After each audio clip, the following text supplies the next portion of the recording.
Did you know there's a conspiracy theory that claims governments plan to use holograms in the sky to fake the second coming of Christ? It's called Project Blue Beam.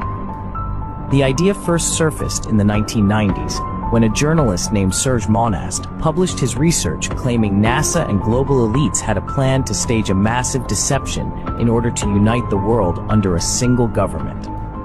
According to him, the project would unfold in carefully planned phases. The first step, a rewriting of history through discoveries and archaeological revelations that would make people question their faith.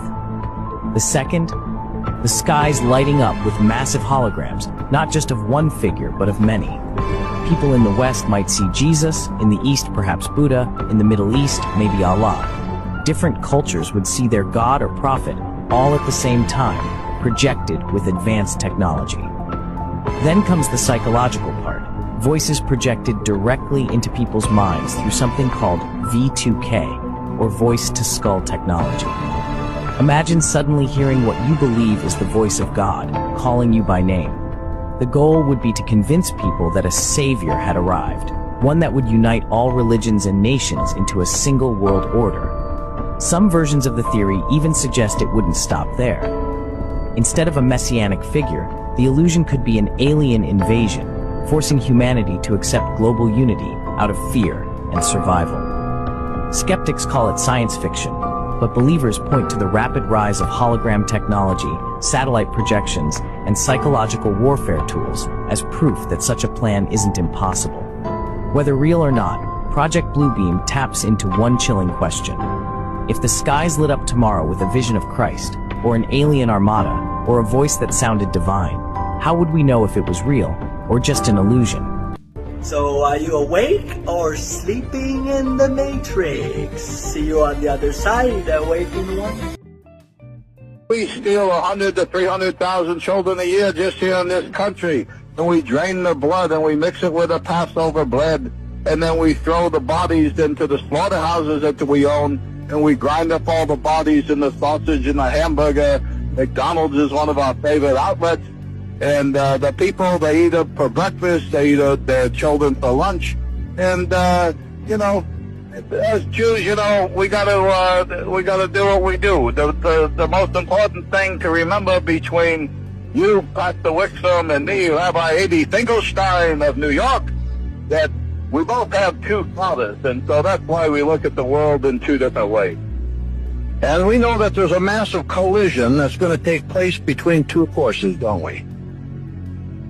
Well, that's what your book says. Our book says that we're going to take over the world. Well, I look at you. You're doing a pretty good job right now.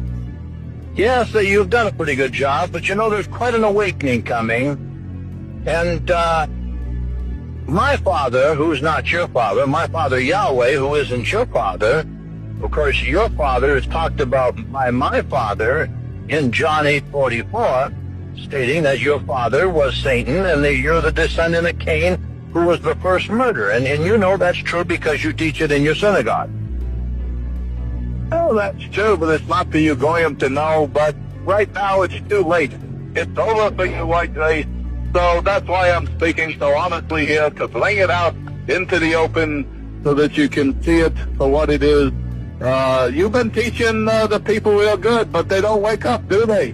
They don't get a lot of followers, do they? Because you know why? They're scared of us Jews, because they don't want to be called anti-Semites. And they believe that we're the chosen people. And so that's why we can do whatever we want to do, and we can get away with it because the white men are cowards. And we go to the synagogue all the time and have some Manischewitz and dance to Hala Nagila. You know, it's interesting. I've told people for years and years, it's not that you Jews are hiding anything. You're coming right out on television, in the newspapers, on the radio, and you're telling the people exactly what you're going to do before you do it, and they're like they're brain dead.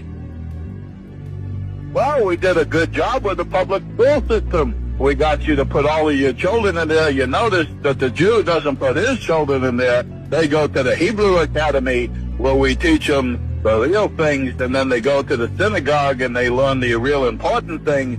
But we send your kids to the public school We even have you tax yourself from your property so that you never own your property.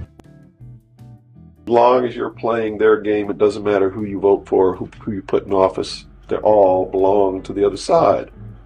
They're in the pockets of the Illuminati. When you quit electing professional politicians, when you quit electing the guy who looks nice on television because he speaks good and he looks like the guy you wanted to marry or something like that, you're playing right into their hands. You know, they've made it so impossible for another Abraham Lincoln to get elected to the office of president that it's a wonder that we even have a chance at all.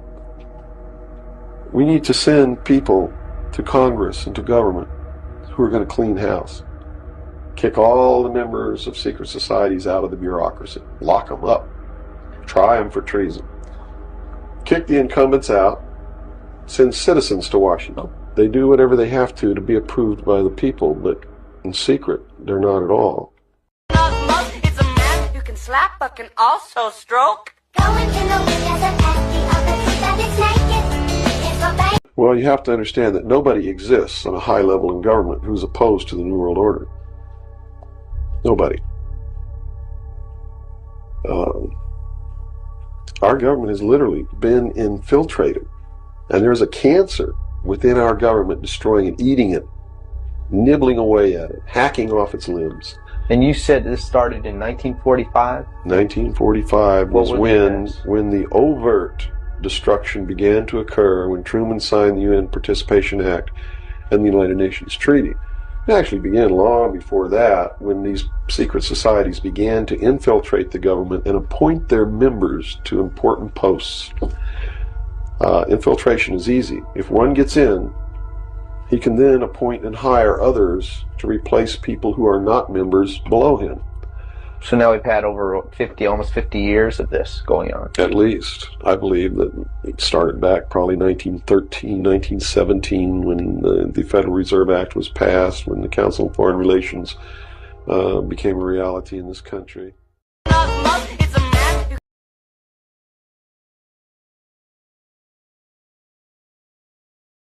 Do you know that they're giving COVID vaccines to 6-month-old children now? We know how bad it is. We know that it ruins stem cells in pregnant women. They don't give stem cells to their babies. The industry's upset because the placentas no longer have stem cells. They used to use those stem cells in research and cosmetics, etc. They're not getting them anymore because of what the COVID shots did to the placentas and those infants. That's not being talked about in the media. Nothing bad about the shots being talked about when we have Kevin McKernan and all these people looking at it going, there's SV40 in it. There was a staphylococcal endotoxin gene. There were 2 snake genes in there. Nope. We got to put it on the vaccine, the baby vaccine schedule, because any doubts, whether or not well-funded, about the vaccination must not be allowed to exist. That's why. That sounds like a religion. And it's been It going sounds on. like a cult. It sounds like a crazy cult that the whole world's been sucked into. Giving a COVID shot to a baby today is insane. 3 of them. They get 3 by the certain. You'd have to look up the schedule, but I believe it starts at 6 months, and they get 3 of them. Kind of boom, boom, Are boom. doctors really recommending this? It's on the. Look, there's a group of people called ACIP, the doctors, usually with vaccine interests in their bank accounts, that make the recommendations for the vaccines, and they have recommended that 6-month-olds. So if your doctor is following the ACIP program, you have to be offered that vaccine. And now that doctor, this is another part of the story, is that doctor's likely to lose $250,000 a year if they don't do that, because there's incentive given to hospitals and doctors, which is what naively I was on the other end of when I woke up in 2008 and said, wait a minute, why are we doing this stuff to my sick, inflamed patients? You're giving more inflammation. It's because the hospital would lose something like $40,000 if they didn't give a vaccine within the first 24 hours of admission. Oh my God. And they would get $40,000. It was all a money game. That's really the bottom line of it. And I didn't know that until a nurse years ago, who was a high-level administration, she said, Suzanne, this is why they did that to you. Oh, wow, okay. Well, at least it makes sense now. Nobody wants to think of it as a business. Nobody wants to think you're making business decisions at the expense of someone's health and possibly whether or not they make it. Like, what are you doing? Well, that's been the case since, basically the the medical profession was infiltrated in the early 1900s by, high-level interests that didn't want us thinking for ourselves and carrying on with the natural cures that actually work.